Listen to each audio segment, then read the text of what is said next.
You're okay.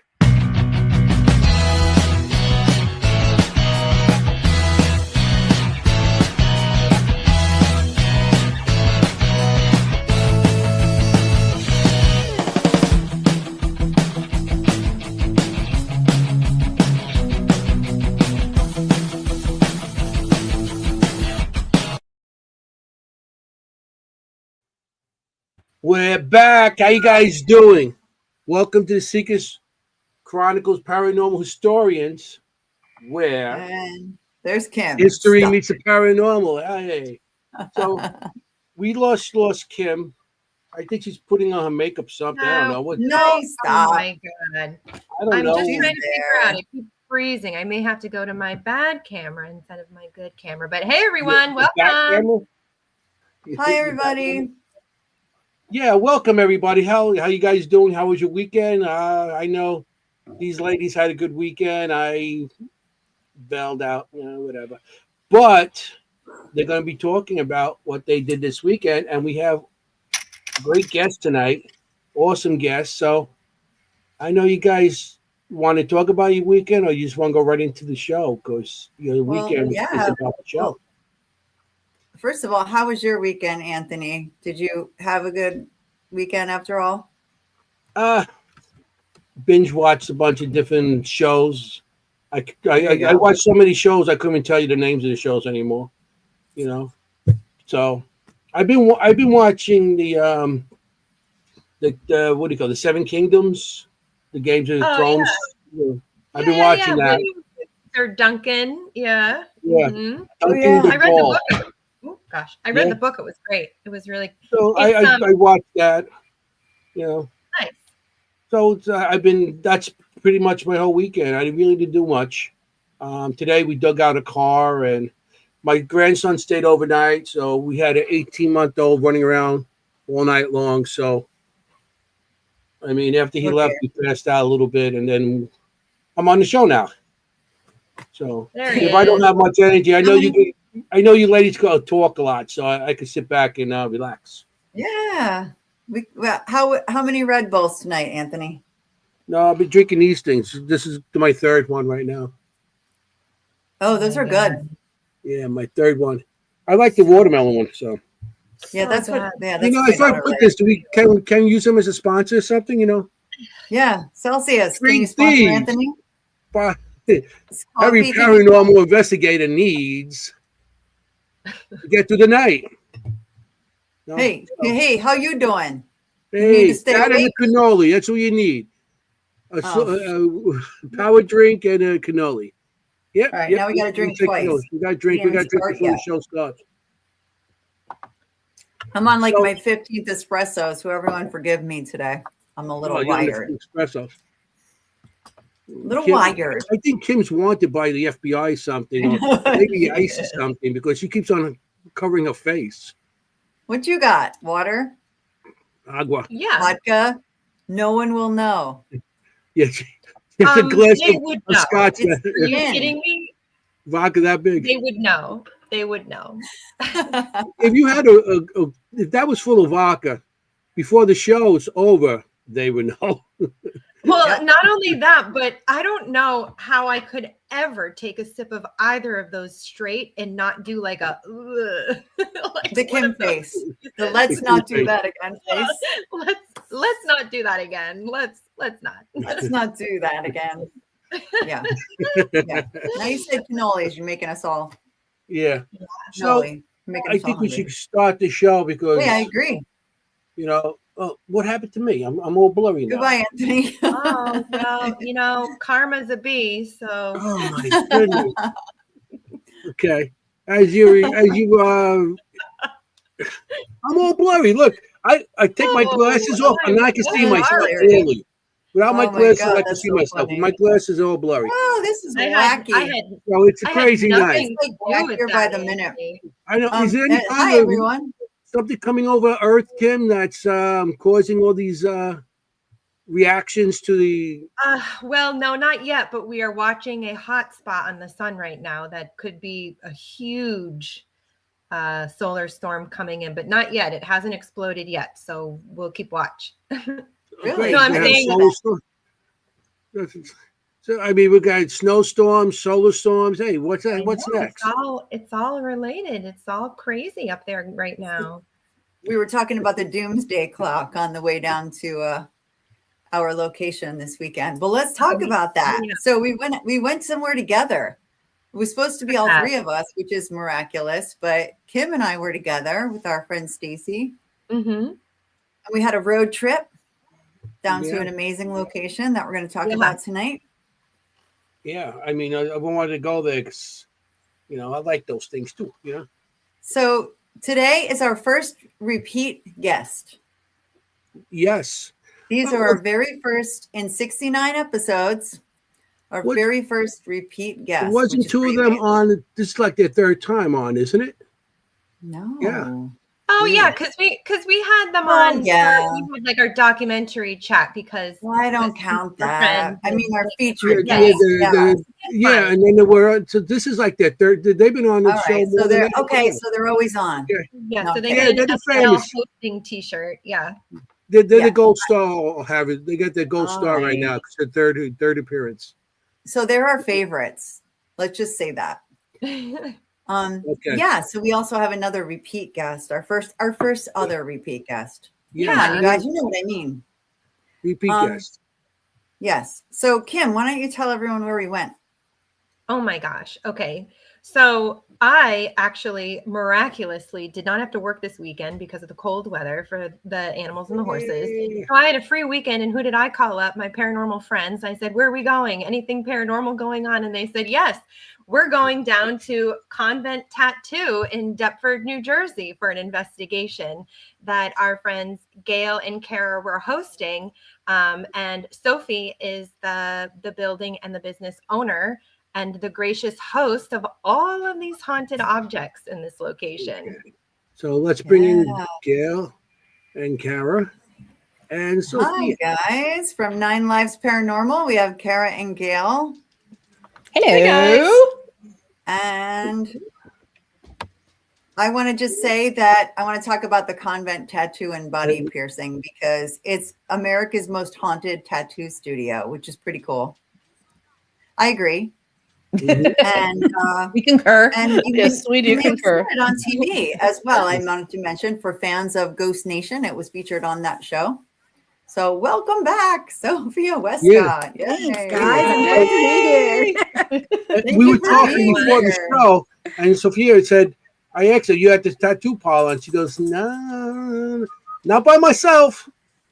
So, we didn't want her to disappear. So she's on the show, at home, I guess, doing this. So Yeah.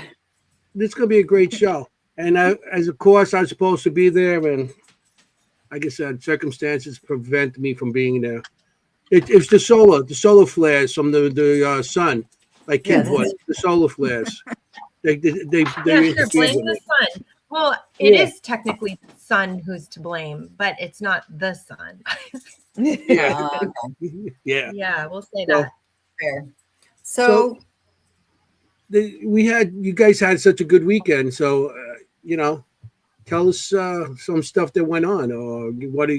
So Sophia, first of all, I know you've been on the show, but tell everybody a little bit about the convent, how it came about. We know because Right. but our new guest, because we've been getting new people on every week. a So you lot. want to show a little bit about the history of how you came about it and everything? Sure. So we bought the building in 2014. Did not know it was haunted. It was an abandoned building, basically sat there vacant for about 3.5 years before I purchased it. The first week we started to do construction, we did start to have a lot of activity. I assumed just from watching ghost shows, when I was younger, that it was a lot of residual energy. So I said, all right, once we get everything done, it's going to quiet down and settle down a little bit. That didn't happen. And a lot of people don't know that I let the hauntings go on for about 4 years. Like I think I just told Jennie that the other night. I let them go on for about 4 years and I was ready to sell the building. That is how bad it was. A lot of poltergeist activity, shit was flying off the walls. Lots of slamming and opening of doors, footsteps. The customers started to get touched. So that's when I realized, like, I think I have a problem here. I think I need help. So I found a local team and brought them in, and their first 5 minute, 5 minutes in the building when they started their investigation, they said, I can't believe it's so active in here. And I said, what does that mean? Like, I had no idea what that meant. And they were like, that means that this place is just charged. And I said, okay. And they said, hey, come investigate with us. We'll show you the ropes. I said, absolutely not. I'm going to sit behind this front counter. I'm going to go sit in my car. I don't want nothing to do about, with it. I said, I don't want anything to know about. Just tell me, how do I get rid of it? And they were really a great team. They helped us to actually coexist with the spirits there. So that was originally in 2014 before we were on Ghost Nation, before we had any haunted objects and artifacts. Like, I didn't even really kind of believe in them. I'd seen things on YouTube, but I was like, oh, really? Like an object's haunted? Like, okay, whatever. Until people started to send me thousands of them. And there are literally thousands of haunted objects, artifacts, pictures, dolls, rosary beads, crosses in the studio that I actually had to learn to work with. I had never really worked with a spirit like that before and communicated with them, and I had no idea what the hell I was doing. Mhm. So I researched a lot of different paranormal people that, I'd seen like little shows on, or, oh, they're working with some kind of an object. Maybe they can help me or teach me or show me what I should do to see if these things are even haunted. So I wound up learning from a lot of different people, like actually, like Seashell Blessing. She's one of my very close friends. Her name's Heather. I think I just saw her pop on here tonight. She's a fabulous medium and a fabulous spirit keeper, and she can talk to the dead like no other. Okay. Nice. She's helped me. Yeah. She has helped me so much in my journey of learning to work with the spirits. And actually on our other page, Satan's_Riot, you'll hear Heather, and I always give her props to working with some of the spirits when she comes and visit us from about 3 hours away in PA. Once I Nice. learned how to communicate with them, my life got a little easier. It didn't get as scary. It wasn't as dark. And now the funny thing is, I went from never allowing a negative/demonic entity into the studio to now that's kind of my passion. So now I work with the darker entities. I mean, very dark entities. And they'll tell you about some of the ones they got to meet that night. So now I work with the positives. I love my babies. They're great. They're so much fun, especially the kids. But if you made me pick between one or the other, it would always be the darker side, because I just find them a little bit more stronger, fascinating. And they're some of the most fascinating creatures, beings, spirits that I've ever gotten the honor of working with and learning to communicate with. That's awesome. Wow. And you have resident spirits too. Yes. So we had the resident spirits before all of the haunted objects started to arrive. Right. The haunted objects did not come until about end of 2019.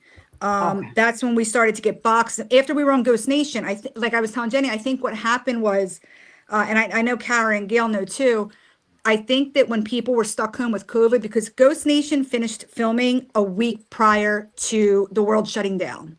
So now we were all stuck for 5 or 6 months without being able to go out of our houses and being stuck at home. My personal opinion is that people were finally home from the hustle and bustle of everyday life. So I think what happened was, grandma's doll just moved. Has that ever moved? They're hearing things, they're seeing things, they're hearing footsteps more because they're actually home in their houses. Well, most of the dolls that I originally had first received, dolls, haunted photographs, family photographs, rosary beads, crosses, a lot of handwritten notes came in the boxes that said, hey, I hope you don't mind. I saw your show. You're already haunted. I didn't think you would care. One more. One more. With What no else is there return with them? address.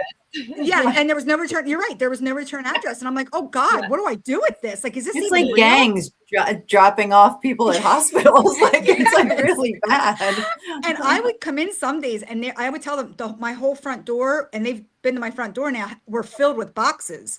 And I'm like, I don't know what to do with this. Like, I was getting very worried because I'm like, oh my God, what if something comes that's negative? Like, I was already learning to coexist with the resident spirits, let alone now I'm bringing in other objects that I have no idea if they're haunted, if they're not haunted, what are they? What's their purpose? So it was a very big learning curve that I had to learn in a very quick way. But the resident spirits, you know, a lot of people ask, like, God, you're a weird tattoo shop for being open 8 a.m. to 5 p.m. Yeah, that's for a reason, because we used to be open much later. We used to be open at like 11 until like 8, 9 at night. Guess what? And they'll attest to it too. Around 5 o'clock, 5:30, that's the magic hour. They're the residents are the most active. They want their time. So what myself and the first team did was we figured out a way to coexist with them where they can have their space at a certain time of night, and myself, anybody who works there, the customers will have their space. And they're actually very respectful. I mean, don't get me wrong, they come out during the day and they like to tickle feet and try to steal people's wallets. And they come down the steps and they make noises and they close doors on people. And the customers have kind of learned to deal with that. I'm like, look, did they hurt you? No, they're not going to hurt you. They just want you to know that Did they're you there. die? Right, exactly. Right, exactly. So, I'm not going to take this tattoo thing and stick it in your eyeball. No, I'm fine. Right, exactly. So You don't get possessed. So we've learned to live with them. The resident spirits, which we like to call our big boys, even though there's females and males and kids, the big boys do come out to play more in the evening. That's their time. They know that, okay, they're shutting down at 5. Now we can do what we need to do, you know, to exist. The spirits that are housed in the dolls, inside the photos, oh, they're free reign. They're all day long. It doesn't matter. We kind of learn to, you know, to get used to it. And we tell the customers, like, sometimes when their bullet lights go off or their cat balls, they're like, oh my God. I'm like, yeah, it probably wants to communicate. So go over and talk to them, you know, and they get used to that. And they're like, oh, that is why I think in our studio, unlike most abandoned locations, we are so active, because we're there every day. We're not just going like on a weekend for an urban exploration. We are there with them every single day. And we're talking to them. We give them treats. We give them cookies. We give them cake, alcohol, cigarettes, whiskey, whatever. Yeah, you definitely give an opening to make them. And that's true about the hours. All the tat parlors I've been to, they always open like 2 o'clock in the afternoon and go all night to like 2 o'clock, 3 o'clock in the morning. No, we can't do that. Yeah, your hours, it's like that's you know, the place I've been to always been like they open at 2. You know, not close at 2. You know, you know, they open at 2. So yeah, that's interesting. And your resident spirits, do you charge them rent? I wish, but I do ask them to pick up a broom occasionally, because I can't. It's a big shop to clean. You know, so there's something on the floor. Come on, there's I tell them all the time. So I think they find it funny, but like, yeah, okay, we're just gonna sit back and watch you do it. Learn to push it. Come on, Casper. The resident spirits, are they people who lived in the home? Just for everybody. Yeah. So we definitely have 2 residents that we know of factually that were actually found from Ghost Nation through the Historical Society. One of them is Bertha. We've caught her multiple times on EVPs. She's extremely clear. You would think that it was one of us in the room. And she's very clear. I've actually posted them a few times on my other site. She's great. She usually hangs out in the basement, but again, she didn't die there. You know, I did some research. I went to the township. I've done my own research, but she comes back. So the first time we were there investigating, the first night you hear her in the basement, and they hear a woman say yes when they ask a certain question. They actually audibly heard that because they make note of it. They're like, oh my God, did you hear that? What did she say? She said, yeah. And then all of a sudden you hear an old woman say, I'm not moving. Just as clear as I just said that. They didn't hear that. They didn't make note of it. There were no older women in that group that night. The gentleman who runs that group was the one that was like, who said they were not moving? It doesn't sound like any of you guys. And they were like, that wasn't us. We didn't hear that. Well, that was the first EVP. And I said, oh my God, it's an older woman. Maybe that's Bertha, the original owner of the first part of the house, which was built in 1950. We went down there for a second investigation about a month later. We said, Bertha, you know, if that was you, like, we know you didn't pass away here. Like, why are you still here? Did you need something? She goes, I'm here to visit. So that shows you a lot of times people that had passed, even my own spirits. Like I can tell you right now, just from living with them for so long, a lot of my haunted objects, sometimes they leave for a few months and then they come back and they let me know when they're back, because then they get active. And I work with them. I say, where'd you go? Family, to go visit family. I had one say, I had things to do. It's like, really? Like, okay. And then the other one is Wilbert. Wilbert didn't necessarily die in that house. What he did, though, that was his family's lands. They were farmers. Wilbert's grave is actually right down the road from the studio. Oh, And wow. I actually had a medium call me one time and say, listen, I know this is going to sound crazy, but Wilbert wants you to visit his grave. And I'm like, honey, where am I supposed to find this grave at? Like, there's hundreds of graves in the area. She goes, he said you'll find it. Drive down and go past to a big orange sign. And I was like, a big orange sign? It wound up being a Home Depot sign. Well, there is a cemetery down the street where it's an old cemetery that used to have like a chapel on it, but the chapel is no longer there. And it's open. As soon as I walked in, I was like, oh my God, there's like, it's like a smaller one. It's like 300 graves. I said, how the hell am I supposed to find this guy? There's no charts or anything. It's just a very old cemetery. It's weird that night, it was a Sunday night. It was right around sunset. I'll never forget it. I said, man, Wilbert, I was like, well, I guess I'm just going to start walking and going through every grave. The wind blew from my right to my left. And for something told me I should start here. Don't you know, as soon as I walked, the very first grave was his. Oh, wow. Oh, wow. Yeah. So That's also when they direct you right to their graves. I mean, it was a experience direct. that. It's so wild.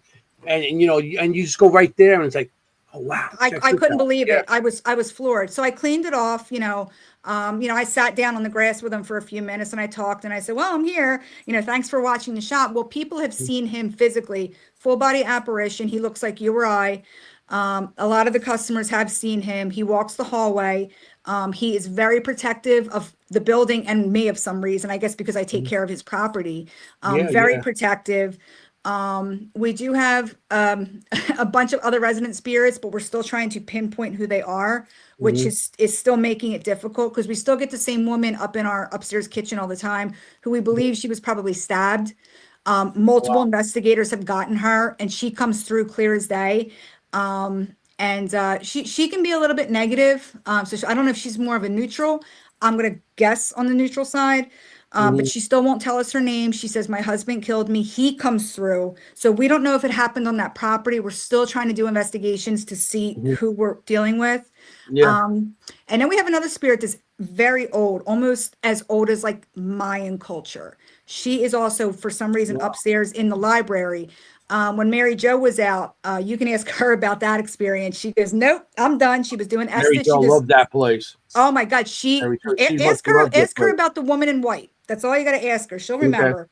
But she goes, she was dark, man. She goes, I thought she was going to attack me. And for Mary Jo, Mary Jo, she goes into anything. She's kind of like me. We're not afraid. And for her to get fearful like that, I was watching her live from home. I couldn't believe it. And she's like, I can't do this. She called me. She goes, dude, what the fuck do you have upstairs? I was like, I don't know. Mary Jo. And she loves dolls. And that's what she does. She does, yeah. Her and Bill. That's what they go in and she goes in and that's what they do is, with the doll. Kimm's over there sweating dolls. Kim's like, yeah. Well, no, it's so, I'm so glad you mentioned those spirits, Sophia, because before I go to a location, I'll usually have like one or two, or depends on how many want to come to me or communicate with me or how they come to me. And actually, I mean, Jennie can attest to this. And I even mentioned it to Kara when I got there, saying that I saw a man, Willie, and I said Wilbur or Wilmer was his name, but it wasn't like William. It wasn't William. I knew it wasn't William, but there was another name with it. And he felt absolutely, like you said, associated with the land, associated with the property. He is like salt of the earth, worker. I think he died of work, middle-aged. You said farmer. You actually said farmer. Yeah. Yeah, maybe I think I did. There was another He's one. Too I modest. Farmer. You actually did say farmer. But in the car. agreed, Sophia. He is so present there. He really is. Yeah. Mm-hmm. That's amazing. Yeah, that's interesting. Place like that, and plus now you got all the other guests that are brought in there because that's what they really are. Yeah. Now, if you ask Jennie, I'm not even considering myself a paranormal investigator. I'm a supernatural spectator because that's what we do. We spectate what's going on. It's not like we're hunting them. It's not like we're investigating, but we're spectators because we're in their world and they're giving us what they want to give us. We're not taking they're giving us what so we're spectators. So That's Yeah, I my like new that. phrase. I'm a supernatural Yeah, I like spectator. it. I like that. You know, because I just So, sat back and said, you know, but no, you're right. You're right. um, You're right. Kara and So Gail, Kara and how Gail. how did you meet? How did Yeah, you I was. come about to go to? You know, you guys got together and started going to the comic. Well, And if you don't know Karen Gill, maybe just a little bit about your 9 lives, okay. Yeah. please. Do you want to go Okay. first? So yeah, we're If we're you nine live in a lives. cave and haven't seen them on our show 3 times, Pretty much. Yeah. So we're Nine Lives Welcome back. Paranormal. We have been investigating separately forever. I'm from a little town in Missouri called Joplin, and I moved here a little over 5 years ago. And one of the first things Karen and I did together was go on an investigation to Minority Correctional Facility. And the more we went on these Cool, investigations, because we both had that in common, this love for the paranormal, the more we went on these investigations, we're like, this is awesome. Why couldn't we do this? And so we did. We're 9 lives because it seems like every location we go to, we see a ghost cat. So Kara came up with 9 Lives Paranormal. That's how we got our name. That's awesome. Yep. So as far as meeting Miss Sophia, I think it was meant to be because we have some friends, Bill and Tanya, who have Empty Casket Paranormal, and they kept talking about this amazing Yeah, they're tattoo good people. parlor. Amazing tattoo parlor. I'm like, we got to check this out. I keep hearing about this. And then we were at, which Paracon was it? We were at the CryptidCon. CryptidCon. Mhm. And we have a friend named John who owns the the parlor parlor. in Keyport. And John came over to our table. We've never met him, but if you know John, he's never been a stranger. So he just started talking to us, and we struck up a conversation. And I had a new piece of equipment, and he goes, "Oh, come over here! I want to introduce you to somebody." And he introduced us to Sophia, and I said, "Here, take my piece of equipment and see what it does for you guys." And from that, this amazing friendship was born, and so here we are. And Matter of fact, that's where I met you, time. Sophia. That same place. That's The where what? I met her, Sophia, also. That's Yeah, right. that's You were right, there we did. too, We were right? there. Yeah. Yeah. Because I went up there, I said, "Oh, this is a cool table," and you didn't have my size in the shirt. I don't know why. Yeah, the first time Kara and I went and Yeah. stepped through those doors, I've never experienced anything like that. That's awesome. Because, and plus, and I have to say, I'm so envious of Sophia's amazing collection of just everything you could Stop. possibly imagine. Mhm. And I'm the kind of person, I just want to go through and touch things. But we're always doing an investigation. Left to my own devices, I would just go through and pick up everything and look at it. I would be there for hours. It's amazing. Oh, So yeah. if you guys, Yeah. even if you guys, if you want a piercing or a tattoo, or if you want to see the most amazing collection of oddities and haunted objects, that's the place to go. it Yeah, really Thank is. you. Thank you. We walked in and we were like planning like our first event or whatever. We ended up staying there. Oh, I don't even know how long. I started doing an investigation upstairs. I came out with a piercing. It was like No, it was about piercing. we were there like I all love day. it. We were. I gotta get some ink. Gotta I get some more know, ink. that's right. I know. Well, I was Anthony's in- like, you're going to come Yeah. back with your first tattoo. I'm like, yeah, Yeah, Jenny's got a tattoo on her neck. there you go. Yeah. That's right. I But can yeah, see that. I want to get the tattoo of the show, so I'm gonna talk to you Oh, somewhere on myself. We're I gonna know a Jenny lady. and Kimm all gonna Help come you. in and get the same tattoo. There you go. That's right. Yeah. That's right. 3 Jenny's for like, 1. no. Kimm's like, no. I pass out. Me and needles don't get along. I just pass out. No? So it's And you give I needles never all knew the time that. to the horses. It's karma. I'll say it the second time tonight. Karma's a bee. Yeah, I can't. I know. Karma's I at know, it it's tonight. confusing. Oh my She's God. at it tonight. I was going to say, you're a veterinarian. You have to give needles. No, You don't like no, getting it's needles. karma. Okay. I know. Gotcha. Anyway, so how many, so you guys have events there? Well, you had an Yeah, event so there what last did we have? We were up weekend. to now like what, 4? Mhm. We've Yeah. been there. That seems right. Yeah, I think we've had 4 events there, and now Nice. we're collaborating on other ventures. So Yeah. because it's just such. When I tell you it's such an amazing place, and part of what not only makes it amazing is Sophie and the care of the spirits that are there, Mhm. but all the spirits they all have their unique personalities. So Yeah, it's absolutely. kind of like, you go there and there's Sophie that works there and Deja works there and everybody else that works there. But then you've got hundreds of other people Yeah. Pretty Coming much. in and out. coming in and out at any given time, that literally, and when I say in and out, I mean in and out, It's, Yeah. so it's And like, it's not tiny, but it's not, No. we're not talking about a hotel. Like sometimes you Mhm. investigate something like a hotel, a hospital, and you're going to have hundreds of personalities, but this is a small space for Small that space, many yeah. personalities. right, I mean, right. people And- must and- ask all the time, is it like a powder keg sometimes? We do get that question a lot. And that was why we did what we did with changing up the floors. So now our basement area, like you guys got to see, it's absolutely gorgeous. We're so excited about it. That is where we house pretty much all of our negative demonic spirits. Right. The middle floor is where we pretty much do our work, the tattoos, the piercings, lobby, waiting area. That is housed with mostly, I would say, 87% positive and the rest neutral, along with our resident spirits. But our resident spirits are all throughout. Like I said, Bertha goes where she wants. She goes in the basement, she comes upstairs. It doesn't matter. Residents, they go wherever they want. They have free will at our studio. Upstairs, we house more resident spirits, along with a couple of dark entities that hang out in the back room.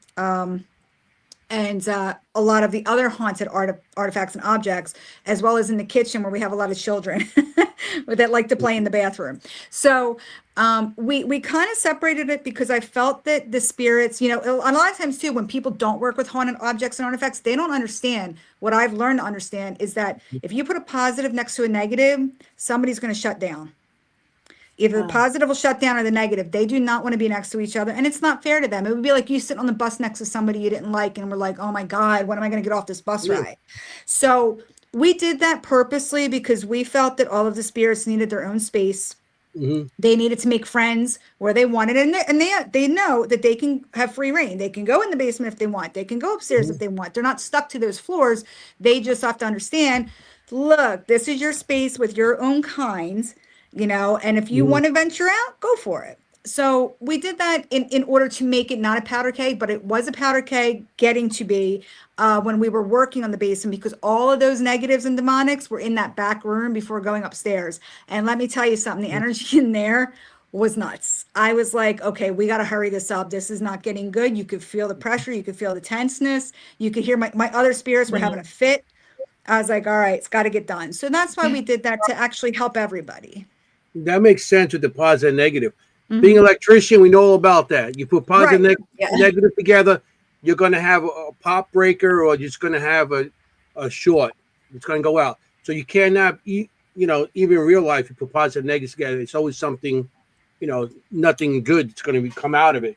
So it's better that you have separate spaces. But the negative ones, do you try to keep it? Do you put protection around them so they can't come upstairs or anything? So we don't protect any of that because, like I said, I allow all of the spirits at the studio to be free. We do have rules though. Every single rule, same rules apply to every single spirit when they come in, whether they're positive, negative, it doesn't matter. That being said, there are a few in the basement that we do need to house in protection because they are pretty nasty and they can attest to them. They've met them. They might even show one tonight that's a new one. I won't mention his name yet, but he's new. We will. Some of them do need, extra protection around them because they are just so strong and they're just so nasty and they can be very volatile. And I don't trust them enough yet, which I'll never usually trust them, but I don't know enough about them yet because I'm still in the process of working with them in order to say, okay, you know what?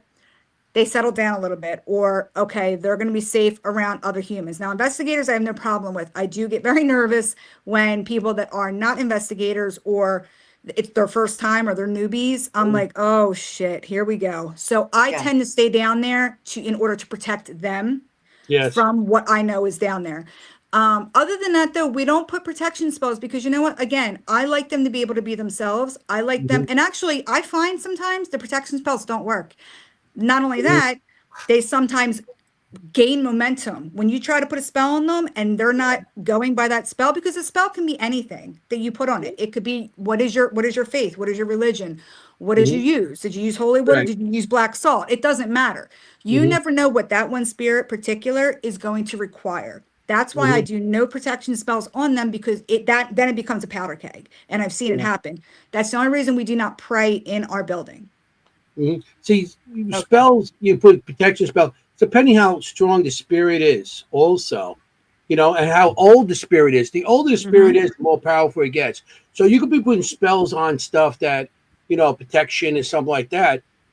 But that spirit doesn't recognize that and says, get out of here.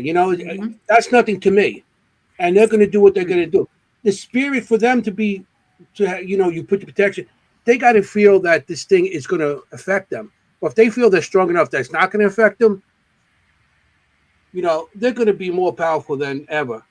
Some spirits, I've been on plenty of crossovers, you spirit crossovers, and they're gone for months and months. And all of a sudden, I get a call. They're back. And now you have to send the guy. It's like, and I always say it's like roaches. Some of them are like roaches. You spray your house, you have the house, and eventually they're going to come back. Once all that starts, all that protection spells and everything starts wearing down, they're going to come back. So, you like that? I put the city, living in apartment buildings with roaches. It's experience. But, it's depending how strong the spirit is also. So, you guys want to get the power of your word and intention is more powerful than any spell. Yeah. I mean, Sophia, you have a very strict, and you have to be because of the situation you're housing. You have your policy, and it's not like you're imposing it on them, but it's like an agreement. It's a it's a relationship with them. And so I think that goes way further than any kind of protection spell you put on them. So what's the reaction of the public to Kara and Gail when you bring people in? What's their first reaction? It's such an unusual place. I mean, have you had any people like, whoa? No, we haven't had anyone. Well, they're all like, whoa. Yeah. You know what I mean? They're all like, whoa. But I haven't had anyone run out. If that, we haven't lost anybody. I haven't lost one. You never know, right? Yeah. Like, I mean, Yeah, I mean, so nobody's run out. If anything, it's all positive because of the wonderful stuff that Sophia does, and because if you've ever done an investigation with Gail and I, we're very light, we're very respectful. We talk to the spirits, as if they're, well, they are, people. We talk to them, as though they were sitting right across from us, and everybody leaves usually with a positive experience and they want to come back. And it kind of, even though, you say, oh, she's got the demons and the negative energy, it kind of demystifies it for a lot of people. That's a good way to put it. And, it gives them a new perspective, because especially now with the media and the way they're just like, it's a demon, well, it's a demon, but it's a negative energy, but, here's, this, let's approach it from this perspective. Let's not go in all aggressive, and, let's kind of be humble about it and say, we understand your space. You have to understand our space. And there's the boundary, and that's, basically how we relate to, going there. And because of that, people will come back. We have a lot of repeat, people who want to keep coming back and doing investigations for this particular one. I think we have the most repeat people on this particular one. Because there's there's so much to see. You never know what you're going to get, and it's always a positive experience. It's even though you might be dealing with darker entities, you come away, it really gives you something to think about. Right. And and Sophie, can attest, it's like, we set the boundary ourselves with the guests. Like, if it's in an enclosure, don't open the enclosure. There's a reason you know, we all want everybody to go home, you know, and have a good time. So, you know, please, the same way we're asking the entities to respect you, you need to respect them. And these things are in place for a reason. And please don't violate their space, you know. And oh, are you waving or are you telling me to be quiet? Stop. No. Was it a this? Adam, She's our greeter. no. He's waving to Adam. Adam got here, Stop. so he was just waving to Adam. Yeah. Stop. It's gonna be behind you. Stop. Yeah, and so now it's like, you know, when we go to Sophie's, you know, and I tell people, you know, oh, we're going to be at Sophie's, it's like, you're going to Sophie's, you know. And so Yeah. you know, because people want to be able to interact with the paranormal and with some things that are a little bit darker, you Yeah. know, and learn about them, Mhm. you know, in a safe environment, you know. Right. Mhm. So That sounds like. I mean, like I said, I'm sorry I missed the place. Yeah. Well, Jennie put we have some. lots of pictures. We have Yeah. lots of video tonight. I was going to say, do you want to show some pictures of the place? We've been talking about it, but let Yeah. people see it a little bit. Yeah. Yeah. So this Good. is a picture I took on the way out, the full moon. It was a full That's moon a good pick. that next day. This is part of it. I did lose a lot of, I think I told everybody I lost a lot of pictures and video. I don't want to talk about it, but luckily I was wearing my body camera that night. So I had lots to show. I have some pictures. So this is what we're talking Chucky. about. We're talking about I like dolls. Chucky there. Yeah, Yeah, this there's is just Chucky. one shelf. I think this would represent maybe 1% of the population. Yeah, that sounds about right. Yeah. Well, Jennie Yeah, took a that's bunch of right. more. Yeah, There you go. Like a 0.5%. That's even 1% right there. Yeah. Right? How This do is you the do? volume. There's a bunch of stuff up there too. Yeah. There's a bunch of These are the things. pictures I salvaged, but I oh sorry, I did have some good ones there. I like the possum head. Oh. Yeah. I mean, Yeah. So Can you believe much. I went to a place with this many dolls? I did it, Anthony. I did it. Yes, I'm proud of you. I'm very proud of you. Thanks. I know. I still think maybe it was like a body snatchers kind of thing. That wasn't really Kimm. Yeah, there's a lot here. Oh, I see. I love that. On shelves. I even like the artwork there. That's Yeah. that's still haunted too. Yeah. Is that So, a mirror yeah. behind that? Is that a mirror behind that shelf?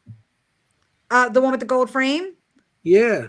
No, that's actually covering a piece that I won for at a tattoo convention for best art back in Reno. And it's actually a zombie girl eating bunny brains. But of course the shelf the shelf is there right now and you can't see her, but she's fucking badass. Like she's really cool. That was his second guess. It was either, a mirror or a Yeah. zombie Mirror girl eating or- bunny Yeah, brains. zombie girl. That definitely was the one. Zombie girl eating brains. It was great. I Yeah. love it. So this is Anthony's favorite. Yeah, Casey. Casey. We believe his name is Jim. Okay. Jim. Okay. Even I the eyes actually look have real on footage that that I will thing. be, I have footage of him that I'll be putting up after I finish off this 20 session reel that I'm posting. I think we're on like number 12 tonight to show the story of working with the one that they're going to talk about, which I won't bring his name up yet. But we did work with Jim. I was with Chris Mendez. And this guy gave us a lot of information. He's a character, that's for sure, but he's definitely Chris? negative. Yeah. Yeah. I mean, he looks so real. He does. Actually, his eyes, people on lives have seen his eyes move. And when he's feeding off of energies, his eyes will turn bloodshot red. Really? It's creepy. Many people have seen it on the lives. And it's that's when you know he's starting to really get amped up. He did make Looking the at poor this kid picture, sick. it looks like somebody in a costume. It does.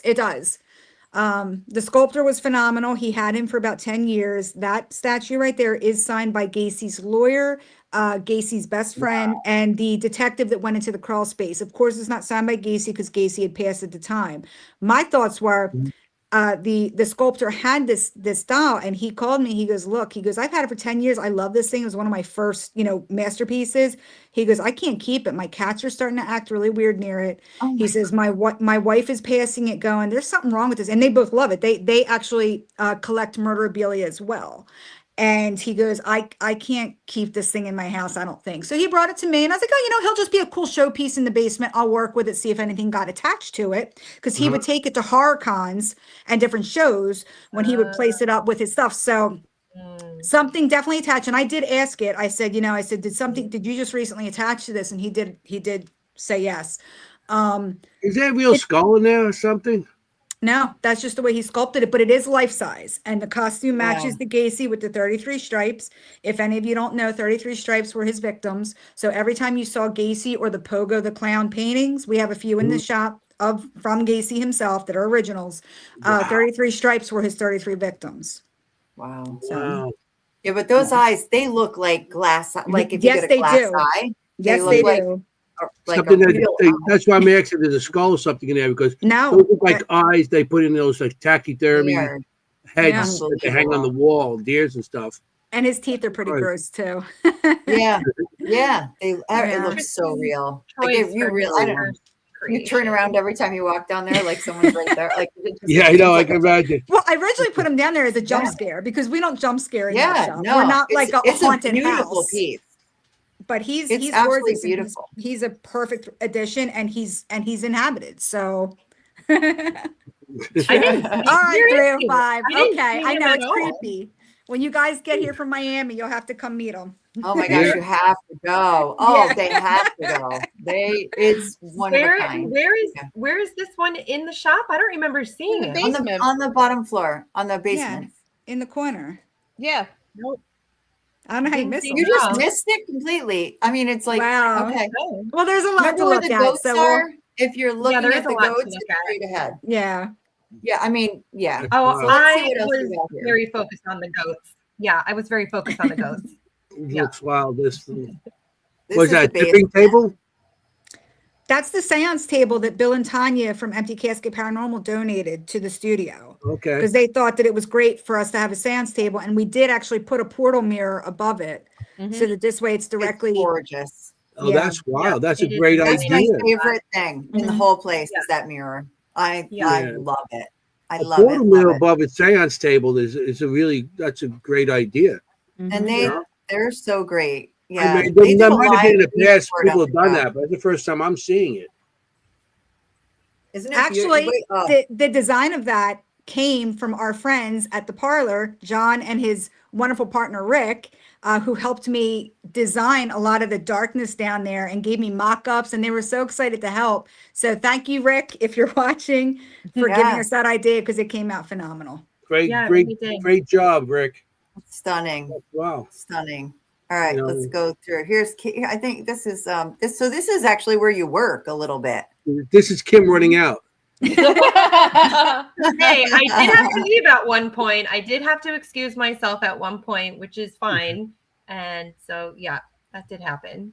That's funny. Kim's like, no thanks. No, she's Okay. right there. Yeah, I have a lot of pictures from this floor where you work, but I have Kara. Yes. There you are. There And this I is am. the second floor. Karen, sitting can you explain anything that you seen that was going on there? Anything happening, or just a picture? Oh, there was a lot happening. I don't know. I do you have pictures video of it? of it. Okay, Yep. let's I have video. see. We can, yeah, we have video of it, but this will give you a clue. Okay. There you go. All right. So yeah, this is down the basement. Yes, And this is Peekaboo Paranormal, who are going to be on our show as well. But so we're going to talk more about the convent and again. But yeah, this is them downstairs in the basement at one point. But we had a lot of SLS activity, as you can see right here. That was what Kara was working on right there. And Kimm was next to it. But we have video, so we'll talk about that. I just want to go through a little bit, just show the place a little bit. See what else I have here. If I can find it. Oh, there's Kara. I just wanted to show you like what it looks like with all the dolls. Towers That's of dolls. literally The what SLS, you were getting a lot of stuff on the SLS there. we Oh were. God, yes. It lasted for at least what would you say, Yeah. like 10, 15 minutes, more than that. Oh, maybe God, 15, yeah. 20 minutes. 20 minutes? Yeah. Yeah. Mhm. And you'll hear me in the video say, I've never seen anything. I mean, it was the most unbelievable SLS footage. I had And there's seen. Kimm But in the that's background of her really book. what it looks like with us investigating. I just wanted to show that. Like, that's where we were. Kimm was in the And now background this there with is her the book and basement. a bunch of pictures. Yep. With her back to the dolls. Yep. This is the basement again. If Sophie want to talk about this mask. Yeah, a lot of those masks that are on that wall are basically masks from all over the world, from different tribes. Some of them have trapped spirits into them, and some of them use them as protections against other spirits. You know, if you do some research on tribes and their culture, these masks are very negative. They are housing very, very, very negative, extreme, heavy energies. So we just thought it'd be nice to give them a place of their own on a wall by themselves. But they are from all over. Some of them are from South Africa, Papua New Guinea. That one is Papua New Guinea right there, the large one. Yeah, they've basically come from all over, and they've come from collectors who have housed them for almost 30 to 40 years. Yeah, a mask are crazy because I did an investigation over here by Kennedy Airport, and these people had a mask, but we didn't know he had a mask. He was complaining about all this activity going on in his house. So we left cameras there overnight and everything. The cameras were shut off, spun around. It was crazy. Everything moved. So we did just a dowsing rod thing, and it's like, where's the spirit, of this house? What's going on? And it led us to a closet. And in the closet, they had one of those tribal masks. And we actually put, the K2 to it and a millimeter, and it was reading off energy on a mask, wooden mask. So we told the guy, that's where the activity's coming. You should get rid of it. But he goes, no, we're going to keep it. So, well, nothing more we could do then, Yeah. But these masks could really. Yeah, be careful what you bring home. Yeah. I mean, they're stunning, though. I mean, each one of them, that was one of my favorite things. They're beautiful. Nice tribute to them. Yeah, nice I love it. Thank you. I know. I love how you feature the objects. You really honor the objects. Which is good. Yeah. See what else we got. More dolls. Next. Oh, yeah, more dolls. Hey, up on the top there is a Mahoney doll. Multiple. What's that? The doll on the top there is Mahoney. That used to be from the 1960s. Oh my God. There was a show, Mahoney. It was a guy he used to sit there and have a Mahoney doll and a knucklehead doll. And so it was a show. Okay. Like ventriloquist? Yeah. It was like that. Well, and one of the things about this picture is the labels. Like, so one of you maybe talk about the labels that are on each doll? Go ahead. Yes. All right. So if a spirit keeper or a family member or something like that sends us an object, many times there are handwritten notes, like I explained earlier. If they have a name or if it's a name that somebody was calling it, we respect that and we tag them because there's too many to remember. So if they come with some sort of a name or story or from another spirit keeper, we make sure to honor the spirit and make sure to tag them because we would never remember all of their names. Now, ones that don't have tags, it's because they haven't given us their name and we've tried multiple times. So if they have a name, we try to tag them right away as soon as they come into the studio because if not, we would forget ourselves. Yeah, that's interesting. You show a lot of respect to these objects, so that is good too because that won't bring his negativity out if you respect them. It's like what you're doing, which it's very well organized and. Thank you. Yeah. Wow. That's the and look at the skulls.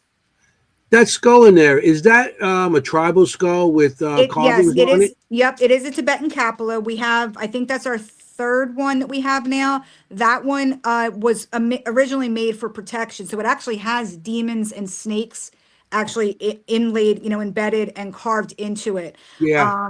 And that one was to protect families from negative entities. The reason that I put that skull down there was because I was hoping to harmonize the energies down there so that possibly everybody would kind of keep more of a neutral feel, around everybody. So that case actually is housing some of the heaviest energies that we have in there. I'm not going to say the most volatile and I'm not going to say the most dangerous, but heaviest energies are in that case. Demonic Ouija boards that have never been closed, very strong.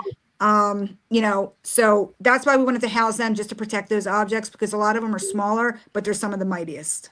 And that monster can up there is what That's possesses not that? mine. That must have been somebody's. What possesses that can? Is that one of the cans they donated?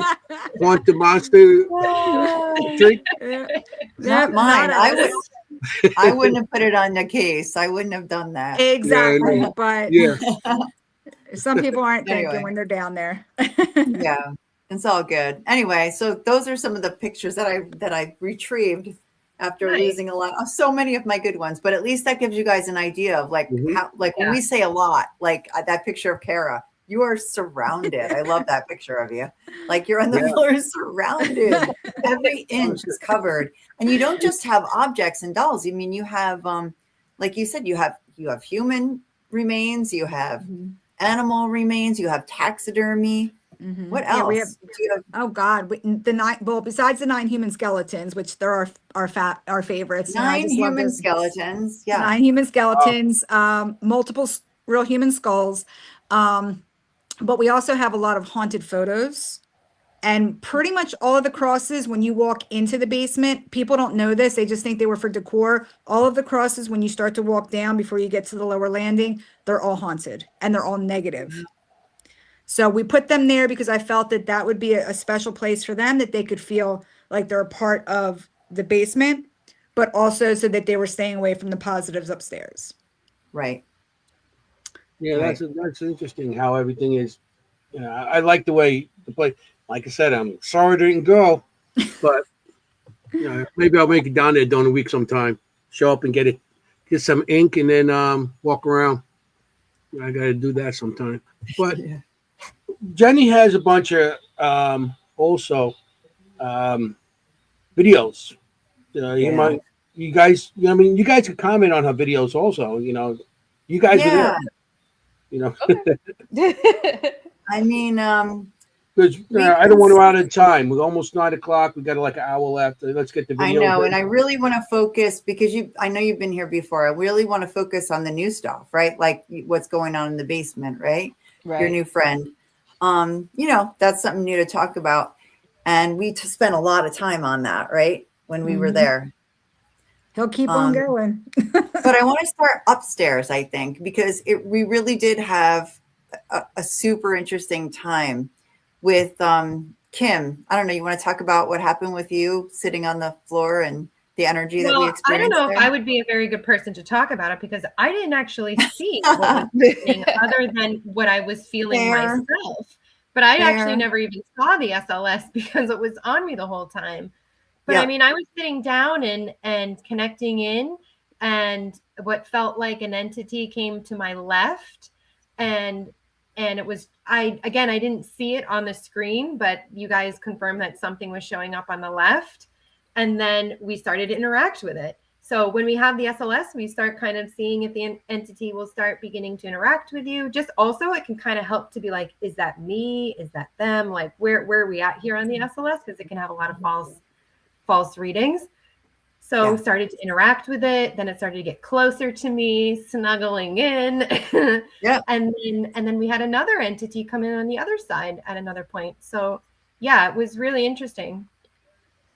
Yeah, Kara was operating, and if you want to add anything there. Sure. So, And I have the video of it that will show after. So basically, we were doing the SLS, and a figure appeared next to Kimm on her left, and we started. It was there for at least 20 minutes, and we started to interact with it. Meaning, could you hold Kimm's hand, and it would. Could you, sit down, and it did. You could see its legs start to bend.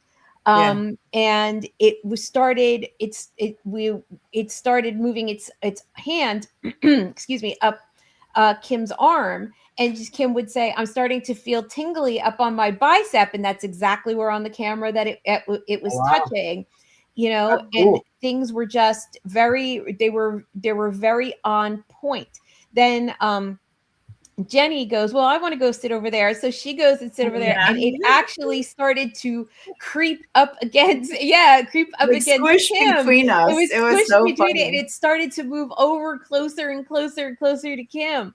Yeah, like I was scary. Yeah, and yeah, Yeah. like it didn't. Get away they from were- her. Let's Yeah, get the like next Kimm. and you know, and Ooh, then you got the cooties. Well, you know me, Right? I'm like, let's see what happens if. That's what I start every sentence with. Let's see what happens if I sit next to it. Yeah, So and after then a while, I thought, let's try it out, and it worked. Like it's scrunched up next to Kimm.